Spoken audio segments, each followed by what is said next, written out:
大家嘅學校啦，就參加咗我哋即係早上課呢個都就係呢個媽媽會節能減電學校計劃上啦，係啦，咁有唔同學校參加啦，同埋香港，咁咧我哋就舉辦咗一個咁樣嘅學習比賽，咁咧就大家一齊去試下點樣去拍一啲短片啦。好辛苦嚟啦。係啦，咁我哋就學下點樣去拍啲短片啦，點樣用一啲創新嘅方案咧去為呢個環境咧去點樣做一啲改善嘅方案咧，我哋就會喺呢個比賽度一齊去試下。咁今日咧，我哋喺呢個簡介，我首先咧喺開始之前咧簡介翻成個比賽嘅流程啦、安排啦，係啦，咁同埋咧都好快咁講一講咧，究竟我哋今日嘅工作方做啲咩？係啦，咁首先咧，我簡介一下。就係想問下大家，你哋理想中嘅可持續建築環境係點樣嘅咧？係啦，咁我哋小資心目中想問大家嘅東西咧，其實就係想話喺我哋嘅日常生活入邊啦，我哋可能啱啱喺屋企出嚟，平時翻學係啦，我哋就翻工啦，咁樣咧，我哋會可以喺唔同嘅空間啊環境度即係生活啦。咁我哋喺呢啲環境可能有時咧有啲留意到啲問題喎，即係可能一個。即係當而家可能係叫做有冷氣咁樣，其實有啲地方冇冷氣咧會好熱啊、唔舒服啊，又或者對我哋會影響大咧，可能對環境嘅影響，或者太多冷氣可能係會進行排放咁樣啦。咁我哋咧都有好多問題嘅可以有見及此咧，咁我哋想大家幫手去揾出呢啲嘅問題啦，然後咧去諗下一啲有冇啲創新嘅創意嘅方案去解決呢啲問題。係啦，咁所以你見到我哋嘅主題，今次比賽嘅主題咧就叫做建築環境嘅創新同埋可持續嘅解決方案。係啦，咁咧我哋有兩大個東西想大家幫手。首先咧，我哋要定義究竟個問題係乜嘢啦。係啦，咁點樣定義個問題咧？咁我哋個主題係建築環境啊嘛。咁我哋就要問大家 where 啦，喺邊度揾到呢啲問題咧？邊度會有問題咧？係啦，咁我哋鼓勵大家喺日常生活中咧去探索下啊，譬如喺你返學嘅時候，喺可能你去補習嘅時候，或者你日常嘅情況底下，喺呢啲空間入邊有啲咩問題咧？係啦，咁乜嘢問題咧？就 what 啦，係啦 ，what 嗰度咧，咁咧就會講到係啦，呢啲問題可能就會影響到環境嘅，即係譬如啦，可能係冇嘥電、嘥水、浪費食物咁樣。係啦，甚至咧係或者咧係同使用者即係你哋啦。如果學校就係學生、老師咁樣同我哋人啦嘅健康與安全咧有啲咩關係咧？係有啲咩問題喺度？係啦。咁我哋講咗個問題出嚟之後咧，我哋就想大家去動用大家嘅即係腦袋啦，去諗下啲有冇啲解決方法咧係而家未必有嘅，即係可能唔係啲咁 common 嘅即係。嘅一啲方法啦，去幫大家去改善呢個環境，或者改善我哋即係對人嘅影響咁樣。咁譬如啦，你個方案咧可以係一啲慳水、慳電、減少碳排放、慳材料、冇咁多廚餘嘅，即係有啲咁嘅方案咧，咁都好好嘅。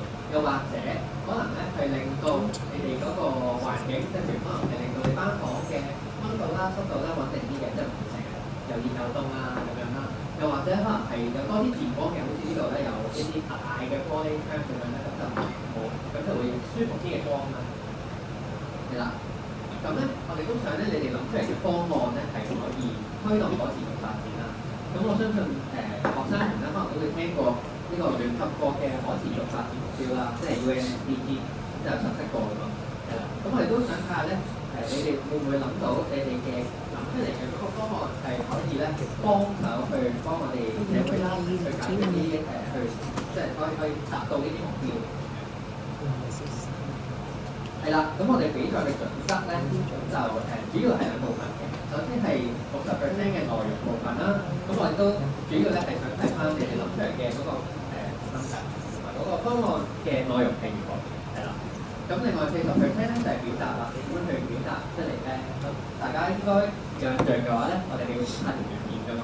咁我哋個短片點樣去做，令到大家即係睇嘅評審，令到明白即係你哋諗嘅問題方案係點樣咧？咁呢度都會咁個形式啦，啱啱講過啦，你哋拍短片喎。咁我哋咧將會拍一條直式嘅短片，即係平時大家見到可能係 Instagram 嘅 Reels 啦，即係直式嘅打直嘅喺電話開出嚟就睇到嘅影片啦。咁我哋咧都想喺2分鐘內咧好精簡、好concise咁樣去講，即係究竟你揾到嘅問題同埋你做嘅方案係乜嘢咧？咁就用翻廣東話啦，英文去講翻出嚟啦。係啦，咁我接下來咧有個簡單嘅例子啦，去即係俾大家參考一下。咁咧呢一個咧未必係你哋可以即係點咁講，我相信咧你哋咧有能力咧去俾一啲即係俾我更加優秀嘅例子嘅。係啦，咁咧我就好期待咧你哋之後拍完片之後呢個製成品咧，咁就可以做一啲更加強、更加創新、更加可持續嘅方案出嚟。咁譬如咯，咁我呢個咧就係我中學組嘅例子啦，咁可能中學嘅都可能聽嘅。咁其實主要咧就係我哋啱啱有講過有2樣嘢想大家幫手做。首先就係界定嘅問題啦，即係揾到個問題。咁譬如咧我當係我讀緊書嘅時候啦，咁咧可能咧嗰陣時我嘅學校嘅課室咧日照即係陽光射入嚟咧係令到好熱嘅咁樣，咁令到咧可能我想講好難集中啦，好唔舒服啦咁樣。係啦，咁你會發現咧，我哋咧想鼓勵大家去揾嘅問題咧，都係以人為本嘅，即係你哋嗰個，即係譬如我嗰個場景係學校，咁係入邊嘅學生啦，甚至係你哋自己啦，一啲真實嘅問題嚟嘅。咁又或者可能你係講緊係商場先算啦，咁樣咧可能係嗰啲商戶真係自身體會到嘅問題。係啦，咁我哋咧就可以諗下有啲解決方案啦。咁譬如呢度舉個例啦，我諗到一個叫做31嘅智慧門窗系統喎，咁就可以裝喺班房入邊個門窗嗰度啦。咁有咩31咧？當係可以控制陽光嘅，即係可以控制入射嘅陽光啦，亦都可以咧用植物去降溫啦，再加埋改善天空咧，咁就令到即係學生咧喺班房入邊咧就可以舒服啲啦，即係除咗我哋舒服啲啦。佢哋都學習效率高啲啦，咁咧有啲重要嘅地方啦，就係譬如我哋呢個方案咧係一啲可能創新啲嘅，即係唔係一啲現有常用嘅裝置或者一啲設計或者一啲活動嘅安排，即係唔係一啲現有好常見嘅東西。第二咧就係要先係解決到個問題啦，係啦，即係我哋咧希望嗰個我哋諗出嚟嘅方案咧係真係要治本嘅嘛，即係要解決到個問題。要可持續啦，咁譬如咧，你可以諗下點樣令到佢即係提裝完之後擺到咁樣，係啦。咁譬如可能係一啲自動即刻嘅，咁但係咧，當佢可能係最你想要嘅嗰個條件嘅時候咧，你又可以增加用手動咧去調校，即係令到呢個咧係一個大家都真係會想用嘅一個設計嚟嘅咁樣，係啦。即係呢啲係啲舉例啦，咁但係一啲重點就係你要諗下。佢係咪創新啦？係咪解決緊問題啦？同埋係咪可持續嘅？係啦，咁啱啱就係舉咗一個例子啦。咁希望大家努力咁超越我呢個例子，好簡單嘅。係啦，咁另外咧就係接下來就係個比賽嘅流程啦。咁我哋今日咧就會有第一個工作坊啦。中學嘅話咧，我哋有第一個培訓工作坊，咁就學下點樣用AI 幫手啦，同埋咧點樣去學習拍攝影片嘅。咁另外中學嘅同學咧，我哋4月11號咧會有另外一個考試聯想嘅工作坊咧咁樣，咁嗰個就會更加幫你去諗下點樣去安排你嘅方案啦，點去擊中重點咁去諗一個創新方案嘅。係啦，咁之後咧去到5月3號嘅時候咧，係就需要交呢個作文啦，係啦，結得到時就準時交啦咁樣。咁然後18號咧，我哋就會公佈決賽嘅入圍名單啦，中學組嘅同學。咁然後咧。我哋之後去到決賽期間咧，我哋就會有諮詢嘅階段咧，俾各位去諮詢我哋嘅一啲綠色建築嘅專家，去令到你嘅方案咧係真係完整嘅。咁到最尾6月尾6月27號咧，中學組嘅同學咧就會有個決賽啦。咁咧到時候咧就會係一個10分鐘嘅一個 presentation 嘅環節啦，詳情咧就會自己公佈嘅。係啦，咁好快就講下中學組嘅流程啦。啱啱講過我哋會今日會學拍片啦，同學。點樣用 AI 幫手啦？咁然後4月11號咧就會有一個考試描上程式啦，去幫你去諗下個方案點樣去構想。係啦，咁之後咧我哋其實咧仲有個中間有個小創西嘅叫綠創構想卡。咁其實就係我哋咧稍後會俾老師啦同埋同學啦，咁就係俾你幫手咧去，即係佢俾你哋去諗下點樣去整理同埋構想嘅方案。咁咁其實就係一啲好簡單嘅問題，幫你咧可以一個解決中分解咗啦。咁係啦，5月3個就截止啦，咁然後就選出決賽入圍名單同埋諮詢嘅最尾就決賽啦。咁啱啱提過啦。咁啱啱有提過啦，有個叫獨創構想卡啦。咁呢個咧係我哋會提供一張咁嘅卡咧，就係其實入邊咧有幾條問題，佢幫你哋去組織一下究竟你哋想做啲乜嘢嘅內容，即係係啦，即係譬如你哋嗰個問題係乜嘅，即係你哋揾到嗰個定義嘅問題係乜嘢咧咁樣，咁可能你哋係話你哋呢個問題咧喺邊度㗎？咁即係報咩嘢報問題喺邊度嘅場景出現㗎咁樣，係啦，咁入邊就會有啲問題協助你哋咧去構想呢個內容啦，同埋幫大家咧唔好臨急抱佛腳啦，去到5月1號咧先諗下啲乜嘢嗰啲啦。係啦，咁同埋咧呢一個構想卡咧，其實唔係一個你唔好當佢一個即係一個一個任務咁樣啦，但係幫你哋做嘅即係幫你哋去做你哋個作品出嚟嘅。咁所以咧我哋就算最尾你整條片出嚟嗰個方案咧唔係同張卡一模一樣，咁都冇問題嘅，因為我哋嘅過程咧可能會有啲變動啦，去改善你哋嘅方案啦。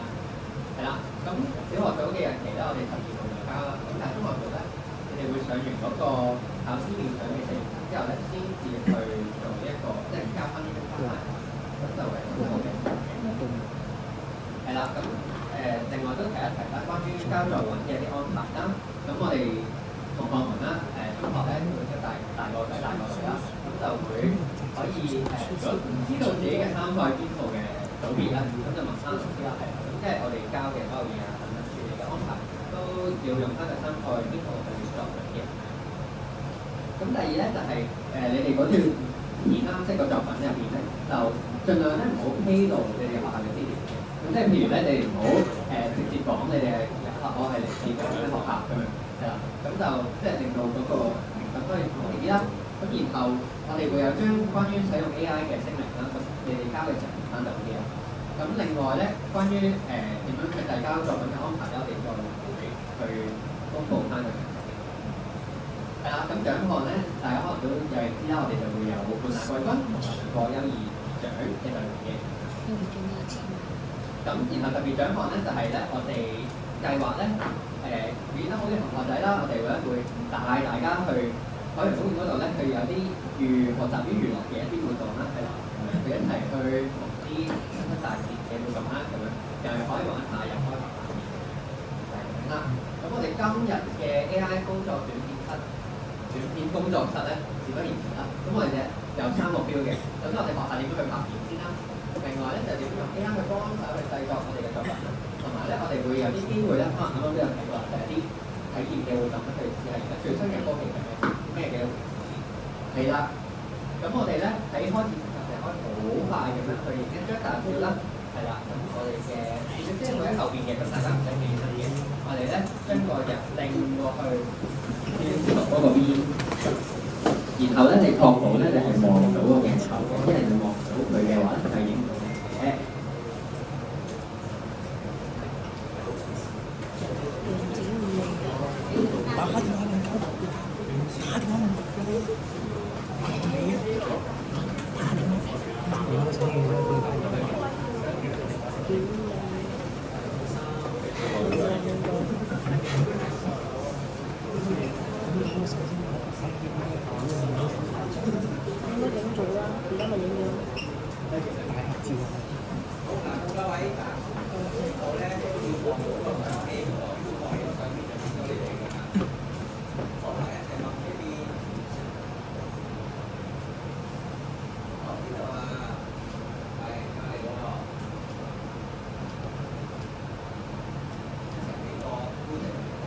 我哋俾個就電工啊，俾個帶。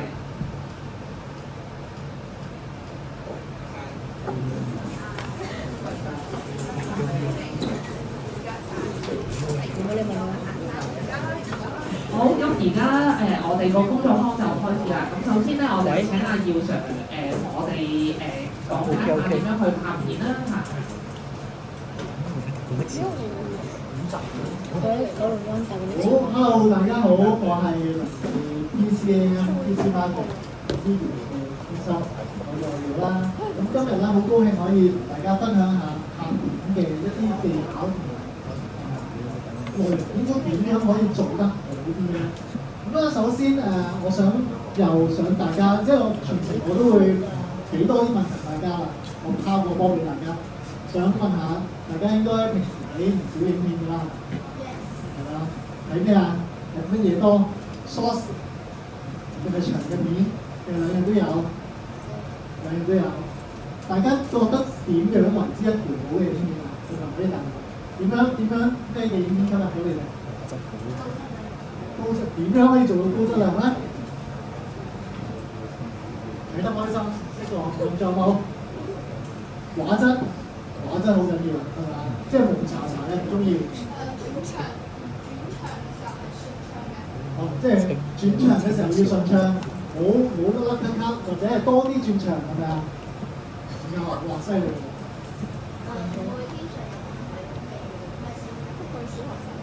即係啲聲畫要同步啊，或者係聲嘅效果要靚，係咪？好，我哋好啦，咁我今次啦就希望以下嘅內容啦，可以幫到大家啦，就拍出一條生動嘅故事啦，同埋咧令到大家嘅故事唔好平凡嘅，即係我要生動嘛，先嘅講過。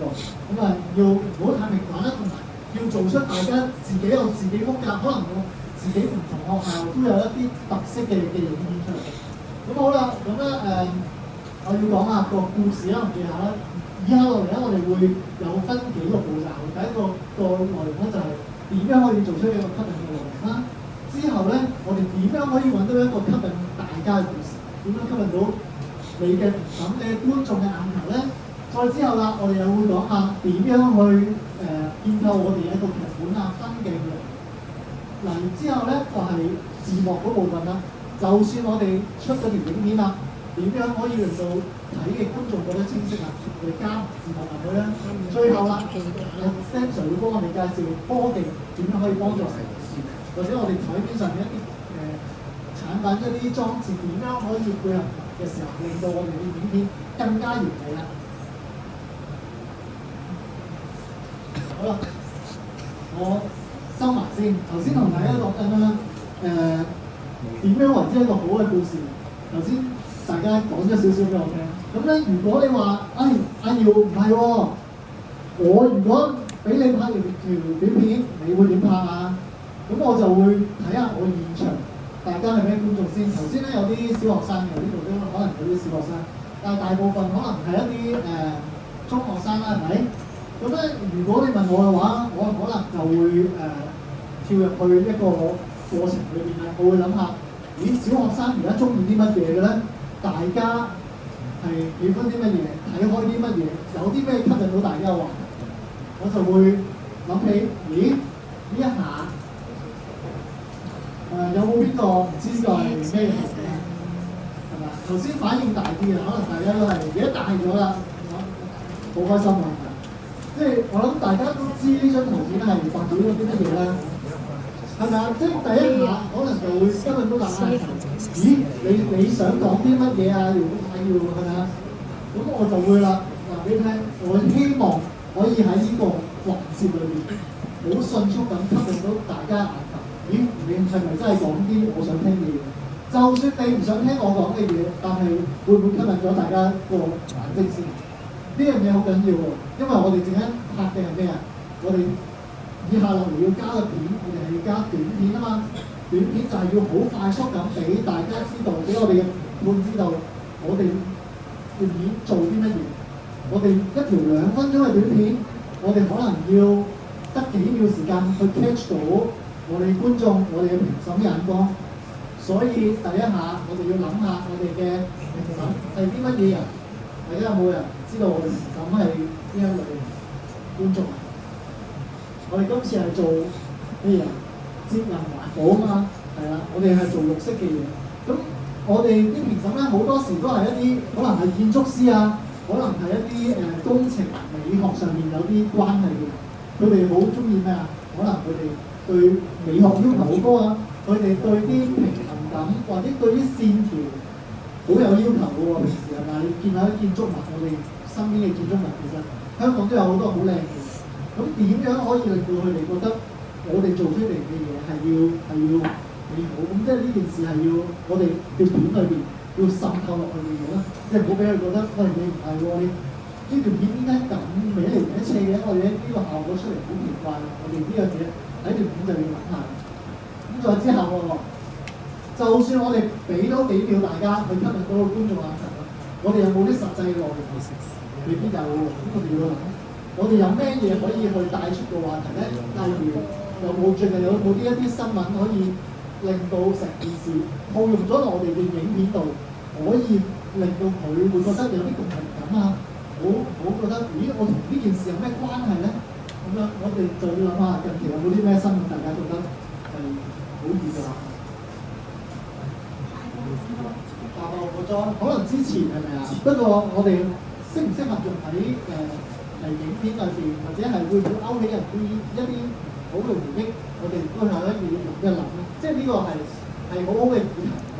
咁我哋可以再諗下究竟一啲係點啱嘅。咁另外啦，我哋有啲咩嘢方法可以令到佢好容易咁代入咗去佢哋？我哋係咪可以做一啲？如果我哋冇一個故事議題，我哋不如諗下角色扮演啦。有時做啲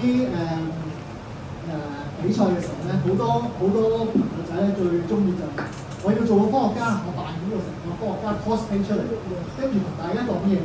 起碼我就算冇一個話，但係我裝扮咗，我可以用一個唔同嘅角色、唔同嘅身份去同啲觀眾講嘢嘅時候，佢都可能個說服力或者個吸引度都會大咗。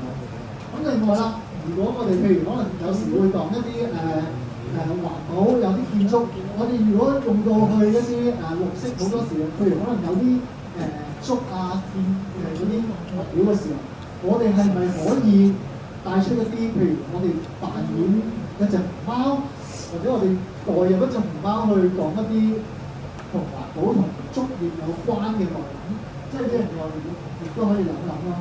咁我諗呢個字 POV 大家成日喺啲 short videos 都見過啦，係咪啊？睇過唔少啦，每次都話俾大家聽咩 POV 啊，有冇人識？你唔識？你識係咪？你都唔知 ？OK， 有冇朋友知 POV 係咩？冇人答到我。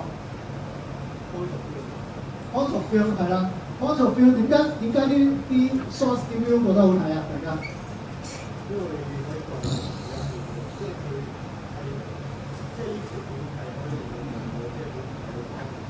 或者係佢可以表達到自己嘅 point of view 係咪？佢講到佢自己想講嘅嘢俾大家聽，呢個亦都係一個重要嘅位咯。即係如果大家今日要拍嗰段片，係交俾評審嘅，你哋會喺個故事裏邊就會有自己屬於自己嘅 point of view， 點樣去幫呢個環境做到改善，點樣去幫呢個建築做到去一個再理想啲嘅方法。呢個就係大家個 point of view，OK？ 咁亦都好多方法嘅。我 point of view 可以用邊度拍出嚟？我哋可以用平時嘅手機拍出嚟啦，亦都可能可以用大家台面上面嘅一啲裝置，或者個眼鏡喺手，係咪？嗰個亦都係一個好咩啊？好第一身嘅 point of view。你睇到啲咩，你咪拍到出嚟。嗰個咪一個獨特嘅 point of view，OK？咁所以呢個情況，大家可以用唔同嘅方式去表達，亦都係我提出嚟，希望大家去諗一諗點樣去運用一啲裝置去達至一個視覺效果，達至一個獨特嘅角度嘅技巧咯。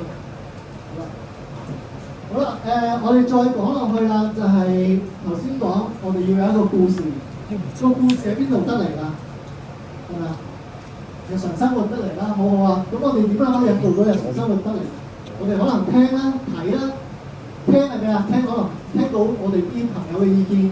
我哋有時去到一啲地方，譬如老人家佢去到一個地方，覺得我今次行呢個地方唔方便喎，點解唔方便啊？我哋聽老人家講，我哋聽小朋友講，聽完之後你咪可以知道，你哋唔會覺得唔方便㗎。大人或者係你哋已經大個啦，我哋覺得我哋身邊嘅嘢好理所當然㗎啦，呢條路係咁㗎啦，冇問題喎。但係對於一個小朋友，對於一個老人家嚟講，佢可能會覺得點解呢度冇一個斜路俾我上到呢條樓梯方便啲咧？呢度得樓梯冇斜路，咁我係咪真啱用咧？我小朋友我係咪真係可以行到呢度咁高嘅梯級、咁直嘅樓梯咧？即係呢樣嘢可能我哋係日常生活，就算我哋睇到，但係我哋未必感受到，我哋可以用聽過嚟理解。所以觀察係淨係自己觀察，亦都可以聽埋其他人嘅分享。咁再諗下，我哋要點樣去解決方法？經常要諗點樣幫到成件事。即係陣間可能Sam Sir 都會講，AI 有冇啲咩幫助我哋可以做得到咧？咁但係呢樣嘢亦都要我哋自己去諗，就算有 AI 嗰樣嘢係咪一定得嘅咧？係咪一定 work 咧 AI 嗰樣嘢？咁自己就首先要諗啦，呢件事點解會發生？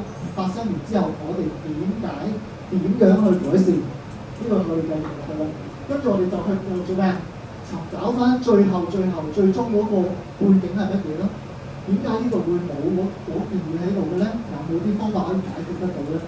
咁到最後，就算我哋唔係今次嘅影片，唔係今次嘅比賽，我哋其實亦都可以將我哋所諗嘅嘢，我哋所睇到、所觀察到嘅嘢，套用去我哋日常嘅生活，我哋日常嘅，就算你要交功課、交 project， 或者我哋做一啲其他自己嘅一啲內容，我哋係可以用唔同嘅方式去呈現嘅。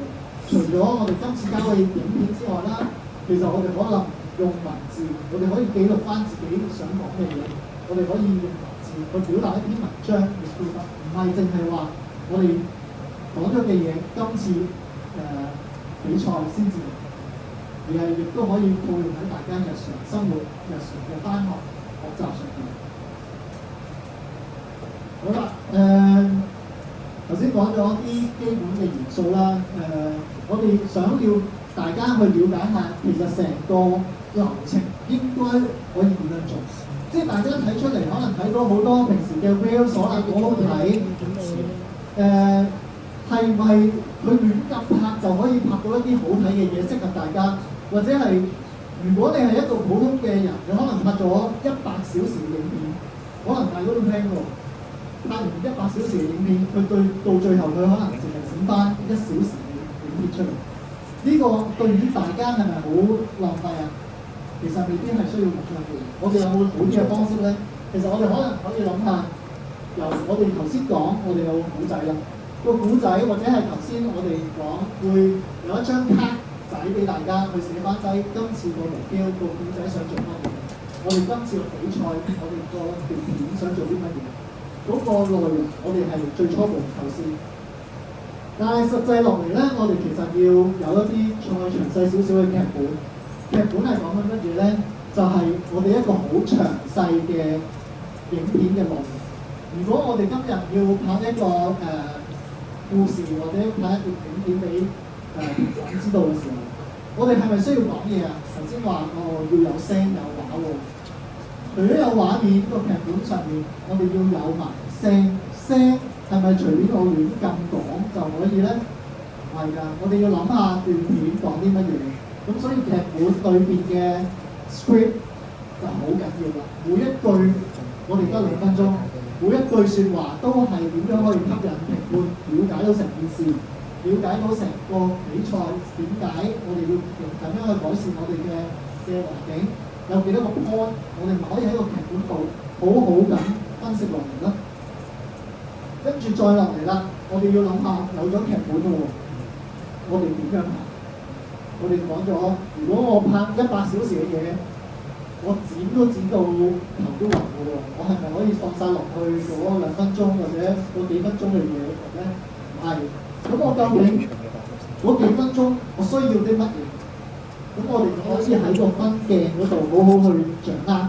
其實我要拍啲乜嘢，我咪拍晒裏面嘅嘢，就可能已經夠，或者我就係拍多少少。再之後再剪翻出嚟，咁咪唔使咁浪費。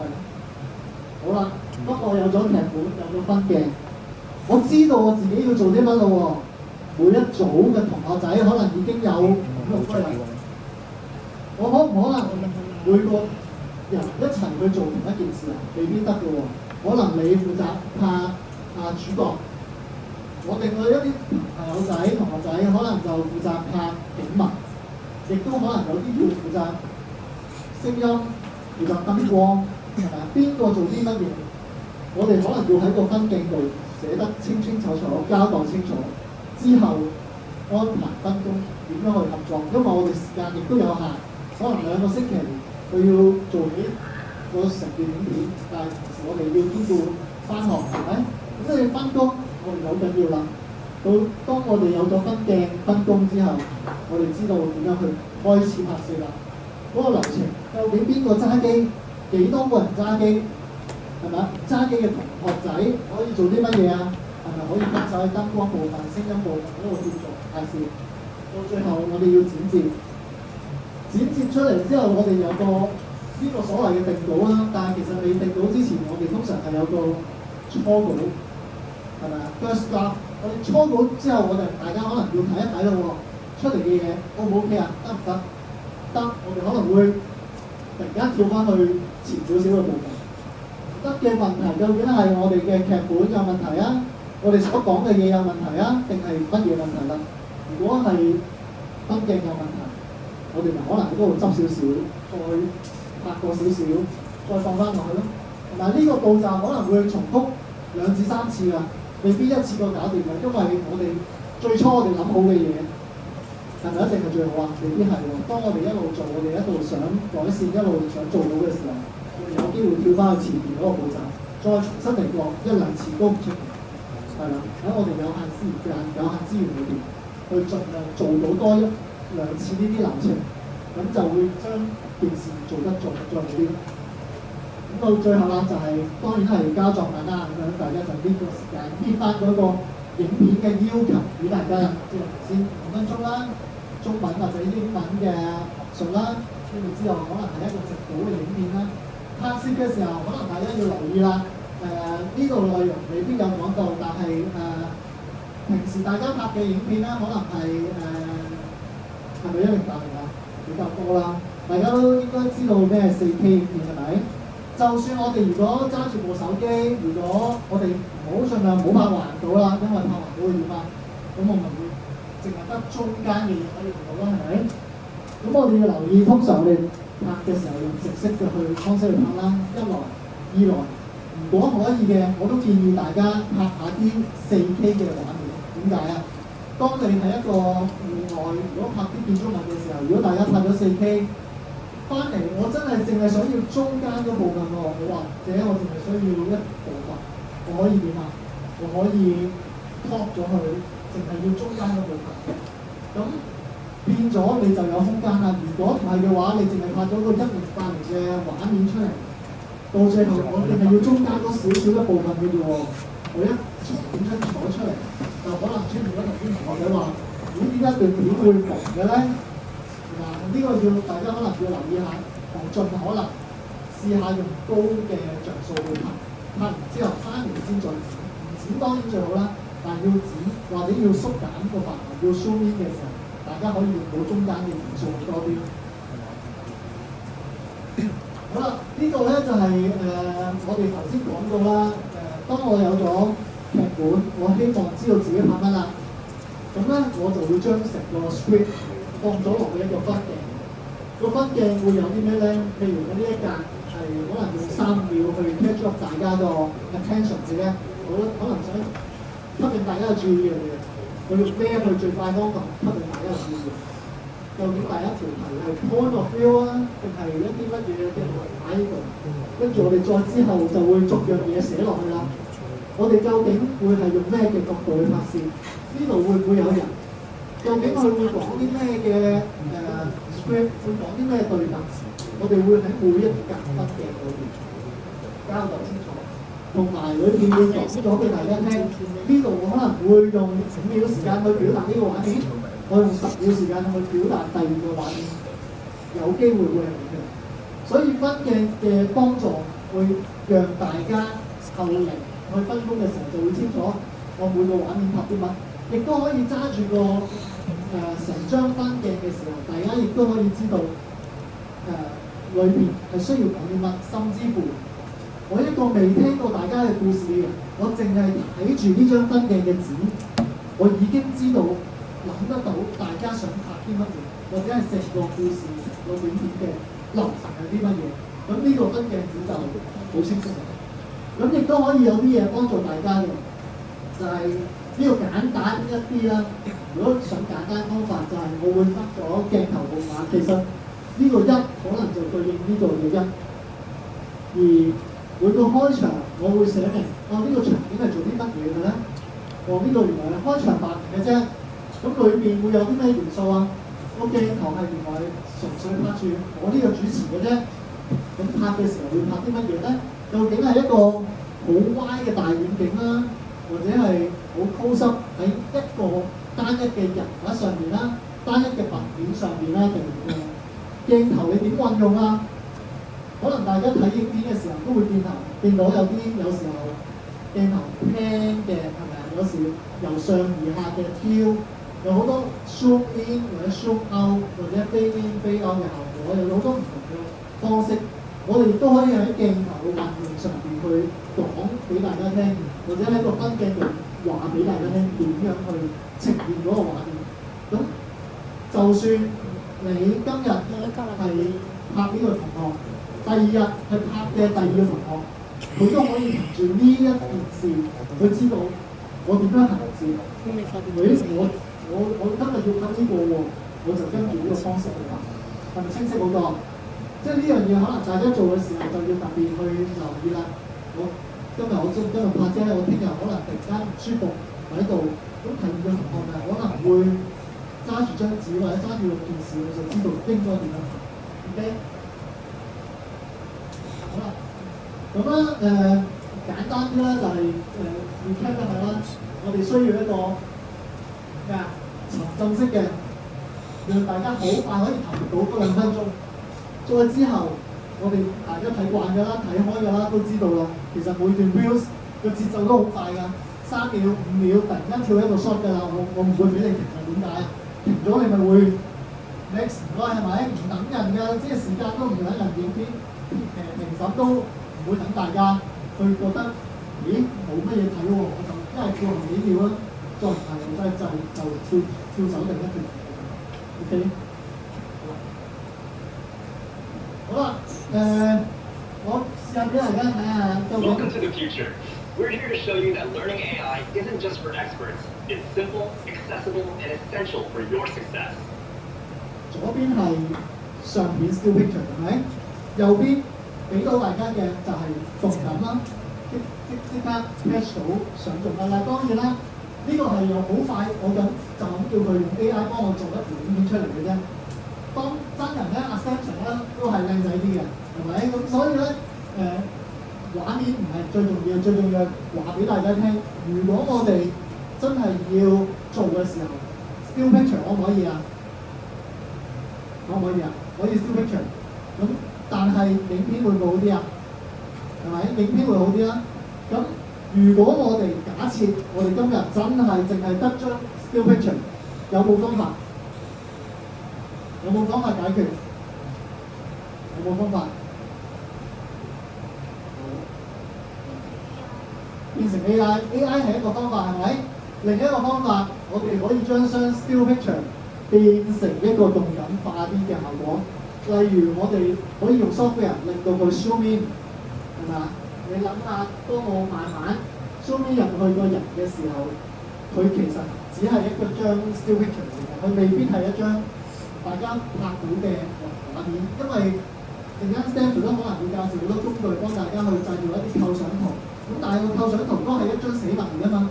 但係當張死物，你哋將佢點樣去運用，變成少少 zoom in 或者少少嘅pan 嘅效果嘅時候，嗰張圖亦都會變得更加生動，即係唔會都係一張死物嘅。OK，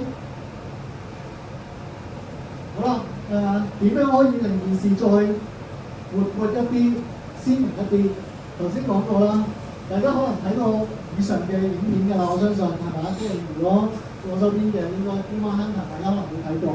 點解大家睇 K-pop 睇啲 MV 嘅時候，大家覺得嗰啲畫面嗰啲歌手係好似好好睇咁啊？佢哋每次嘅影片出嚟嘅 MV， 你可能每1秒、2秒、3秒，佢就已經會轉一個效果㗎啦。佢哋會唔會俾大家停留啊？唔會啊！所有嘅節奏感、所有動感都係好快、好強。咁啊令到你大家覺得好毫不含蓄，好好睇啦。呢樣嘢就係喺而家好多時 MV 或者好多，就算演唱會都會有啦，揸住個 camera man 會對住個歌手一路拍住個現場嘅環境俾大家睇佢嘅效果。咁嗰個亦都係一個好令到大家沉浸感更強嘅原因之一。另一個啦，我哋俾多啲咩效果大家？點解小朋友咁中意睇 CoComelon 啊？可能大家細個嘅時候都會睇過，係咪？點解會中意啊？就係因為佢有好多色彩、好繽紛嘅效果俾大家，係咪啊？即係永遠都係啲好鮮嘅綠色、熒光黃色、鮮過蘋果嘅紅色，刺激到小朋友眼球。當然我哋要揾下現場，或者當我哋做過影片嘅時候，有冇可能咁樣去刺激到啲評審，或者我哋諗下評審係咪需要呢種刺激，亦都係另一回事。但係我哋要每次做任何嘢嘅時候，都係諗下我哋自己嘅 audience， 我哋嘅目標嘅人物究竟係俾邊類人？呢個好緊要。Okay? 好啦，去到真係我哋諗下個構圖啦。我哋每次拍片嘅時候，我哋今次要拍個直色圖，所以咧喺個畫面上，我哋用個直色嘅效果去幫大家去理解啦。因為其實如果大家用相機拍嘅話，可能出嚟嘅效果唔同，咁亦都會有少少分別。但係假設大家用手機拍先啦，大家而家通常咧啲手機都會有幾樣嘢嘅，就係呢個我平時叫做 grid 啦。咁但係咧拍攝嚟講咧，佢哋叫呢個叫做構圖線。個構圖線通常由4條線組成嘅，2條橫，2條直，係咪？咁通常咧如果打橫嘅部手機或者打橫嘅拍攝方法咧，好多時佢都會建議大家將個人物或者將嗰個主體放喺呢啲匯聚交叉點上面，咁啊形成一個比較靚嘅分割畫面啊，或者形成一個靚嘅效果啦。咁呢樣嘢咧係我諗，如果大家有手機嘅，應該可能我唔知道大家有冇開啦。通常咧可以幫到大家構圖嘅，會做得靚啲。咁另外啦，都有一啲叫做類似引導線啦，可以令到大家去睇一件事嘅時候比較聚焦喺一個位。譬如呢張相，佢會建議大家跟住引導線推去個邊度啊？推去個主角度。咁呢啲咧，通常喺邊啲會用啊？有時如果大家見到啲公路電影咧，通常2條公路喺中間，或者有時會有一啲畫面就係喺天橋上面，咁條引導線咧就好緊要啦。咁例如啦，我哋部手機好多時都喺個設定度嘅，我諗大家自己揾一揾。通常一定會有咧，就係而家一定會有就係構圖線水平線。咁再嚟咧就係呢個振動提線。咁如果有當然就好啦，開埋佢啦。咁通常大家發現啦，如果一個直倒嘅效果嘅時候，直色效果，我哋加咗4條線啦，係咪？咁我好容易知道我呢度直夠唔夠中間啊？夠唔夠中間啊？嚴格嚟講唔夠中間啦，但係起碼俾到一個水平嘅效果，大家睇到咩點樣為之一個構成啦。另外頭先我哋講嗰個引導線係咪？如果我呢度今日有一個人物喺度，我企個 model 喺度，佢個主角喺度，呢度個主體係咪會相對比較突出鮮明嘅？咁另外啦，頭先講嘅振動提示啦，因為大家都要用手機去拍攝啦。如果大家冇任何支撐嘅底下，冇三腳架，咁呢個振動提示就會話俾大家聽，你部機喺度震嘅，係嘛？個畫面我會震緊。水平線咧就係、你部機有冇打定啊？有冇斜咗啊？呢個我哋每次拍嘅時候，可能如果就算大家有三腳架有剩嘅時候，我哋都要睇睇個水平平唔平啊？今次都唔平喎，係啦，爭少少嘅喎。咁你幫我校翻正佢，咁你個人出嚟嘅效果咪會端正啲咯，成個畫面亦都正常啲，咁出嚟個效果亦都好啲啦。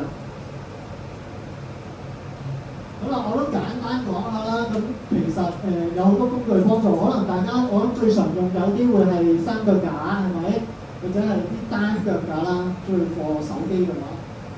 高低唔緊要，如果我哋要拍人嘅，好似咁高嘅，咁當然要調翻高少少啦。但係一般咧就有時會有啲三軸穩定器，通常用得最多咧就係邊啲人啊？喺 YouTube 嘅時候係咪睇緊啲旅遊影片啦？YouTube 最中意揸住㗎啦，之後一路拍一路行街，佢咪冇咁震咯，因為佢會有一個防震嘅方式幫大家。咁呢一類亦都係其中一個防震嘅工具。咁但係咧呢一類通常就係專業少少啦，或者喺 MV 或者係甚至乎一啲演唱會，你見到啲 cameraman 成日會揸住嘅。咁我相信我哋現場或者今次拍攝可能少機會用到啲，如果有當然亦都好啦。但係呢種亦都未必適合訪問嘅時候用，或者未必適合有個主持喺度講解嘅時候用嘅。咁因為如果有三腳架係一定係最穩定。OK， 咁另外啦，我哋留意下我哋部手機會唔會有一啲叫做而家新式嘅手機通常都會有㗎啦，叫做 OIS 或者 EIS 嘅防震喺裏面。當中咧其實就係幫大家去補助一啲拍攝嘅時候自己隻手會手震，去令到大家去平穩一啲。咁就算如果大家身體平時冇一啲三腳架或者冇任何器材幫助，我哋其實亦都有幾個方式可以幫到大家去拍攝得好少少嘅。就係首先啦，可唔可以單手揸？單手揸住個咁嘅啦，係咪？咁另外啦，靠近少少自己嘅雙手揸住，跟住可能擺近少少啦，令到個畫面個效果可以更加穩定兩隻手。咁最好嘅當然啦，如果我呢度有啲嘢可以支撐得到，放低部手機喺度晾住喺度，咁嘅拍攝出嚟就好似正常嘅三腳架咁啦，需要話有任何三腳架我哋可以解決到。咁有時咯，唔係喎，我哋今次要拍呢個外景喎，我要出去喎，我就算要拍嘅時候，我可能都用一個慢嘅方式，慢慢移動，慢慢拍出去，令到成件事好穩定。我哋要古怪啲咧，佢呢度咧就會叫大家呢個叫忍者步係咪？但係我哋可能要呢個鬼鼠啲咯，我哋慢慢行 ，OK？慢慢去掃面或者慢慢拉翻開件事，咁就可以拍到唔同嘅效果，亦都可以令到件事穩定啲啦。當然咧，之後我哋其實亦都有啲 software 或者有啲方式去幫助，但係如果你係震到好嚴重嘅時候，其實就算幫助你都可能會 cut 咗好多畫面。咁所以呢部分咧，我哋穩定係好緊要，自己拍先。好啦，頭先講OIS 鏡頭係啲乜咧？就係其實俾個 concept 大家。如果大家部手機咧，有時拎起部手機，點解部手機個鏡頭好似有震動聲嘅咧？我唔知自己有冇聽過。一路搖部手機咧，會聽到有啲㗎。佢未必係你個鏡頭個模組壞咗，未必係一個問題。原因係其實個 OIS 鏡頭咧，佢其實係會有啲微晃動喺裏面。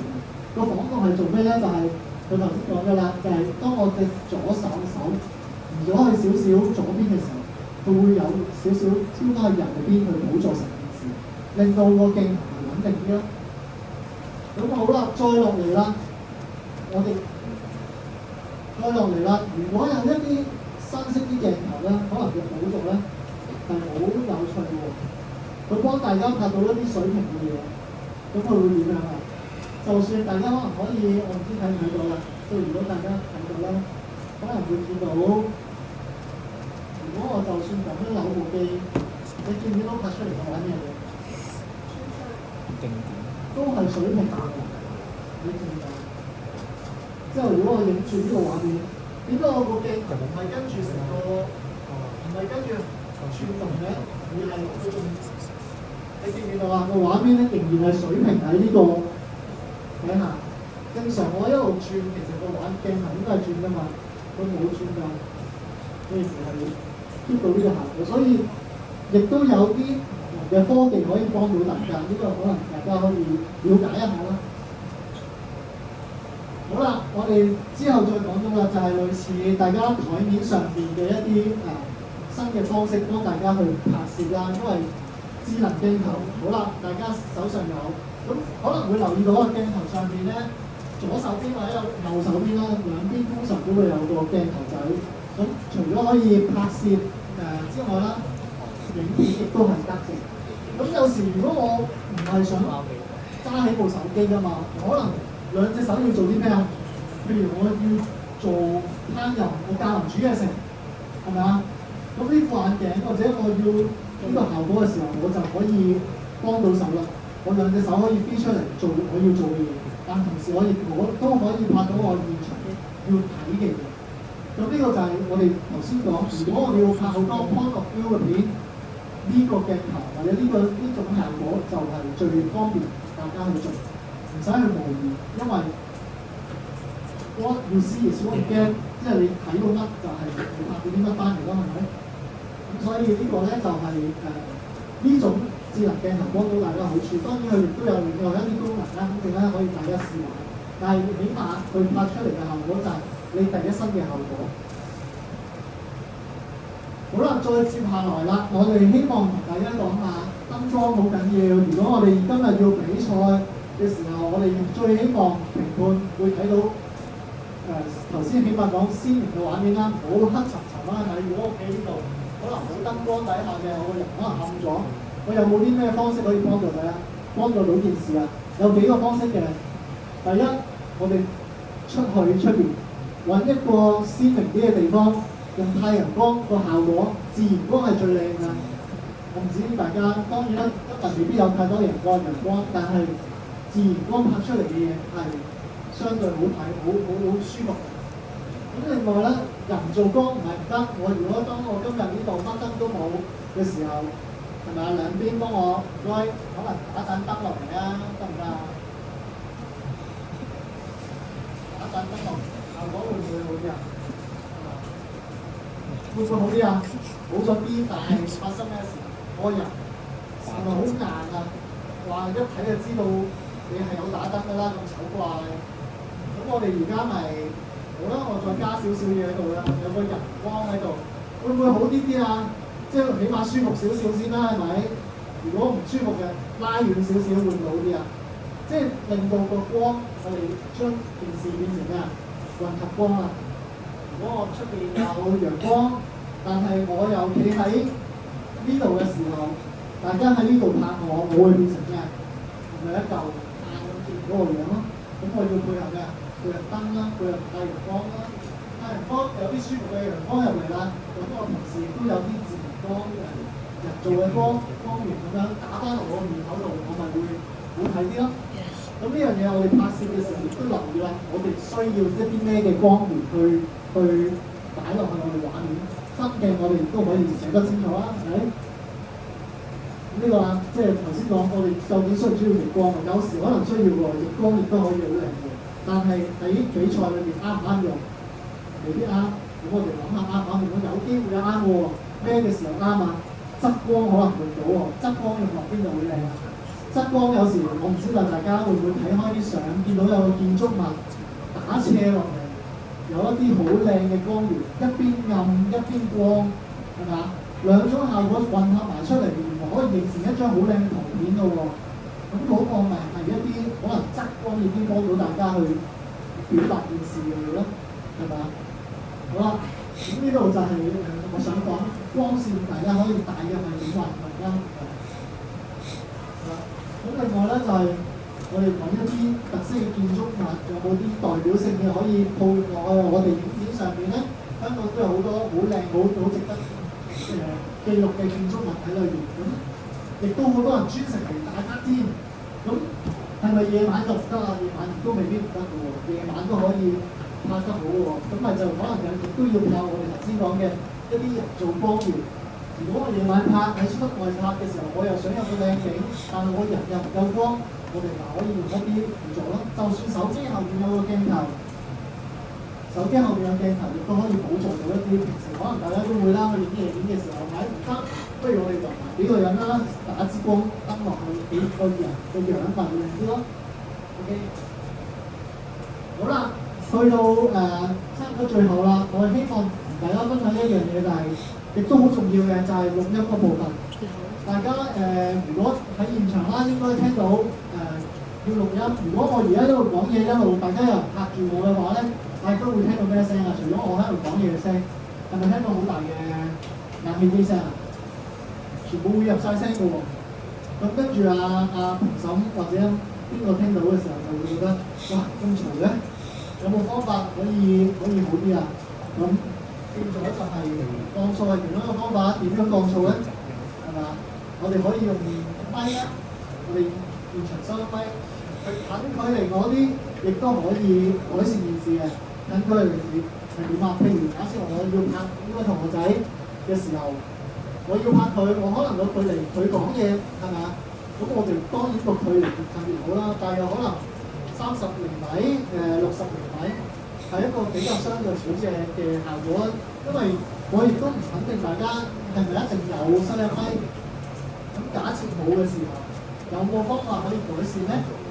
其實有嘅喎，就係距離問題啦。第一，第二，我哋可以控制個環境。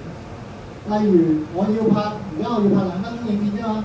其實大家講嘅嘢可能得幾十秒，可唔可以幫我閂一閂個冷氣？係嘛？即係如果大家現場喺學校或者喺任何地方可以閂個冷氣嘅時候，閂嗰個冷氣去，出嚟嘅效果已經完全唔同晒㗎啦，係嘛？咁 OK， 再之後啦，得喎，我今次要拍室外環境喎，室外好多車、好多人、好多雜聲，係咪？有冇方法解決？係啦。我當然啦，我亦都要有翻近嘅距離先啦，即係起碼要收到正常大家講嘢嘅聲 ，OK？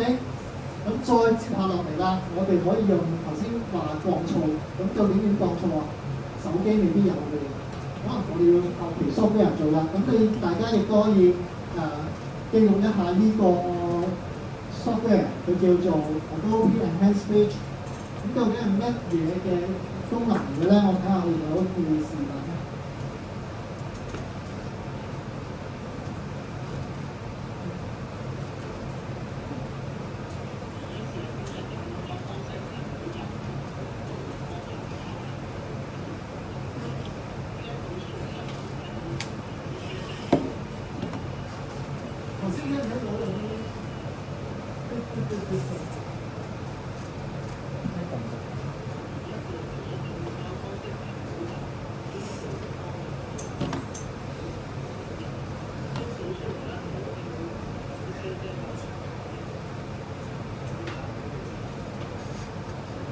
兩段説話都係同一段嚟，因為我哋都同一段説話落去啦。咁用咗個 original 之後咧，如果第一段大家有留意，去到最尾嘅時候咧，係有啲邊聲或者有啲車嘅我諗都係倒後車嘅時候嗰啲聲啦。咁跟住咧，我再 enhance 咗之後咧，其實係將所有嘅聲音消除咗，同埋個人聲係寬得明顯就係高咗嘅。咁如果突然間大家覺得聽得唔清楚，你亦都可以喺現場大家可以再 show 一次咁樣，大家可以聽一聽。但係起碼有咗呢啲工具幫到大家之後，大家我建議啦，大家做呢條影片砌好晒成段片啦，真係覺得需要 output 啦，咁我哋就掉落呢個工具度，幫我哋去整一次呢個聲，出嚟嘅效果就會完全唔同晒嘅。冷氣聲、可能車聲、人聲，當然唔好巨響都咁啦。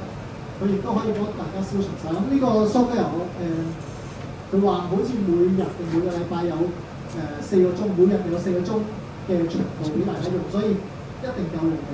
咁大家可以記低佢，跟住之後可能用喺大家嘅影片上面。好啦，咁我嘅分享就嚟到呢度，咁接下嚟咧就交俾阿 Sandra。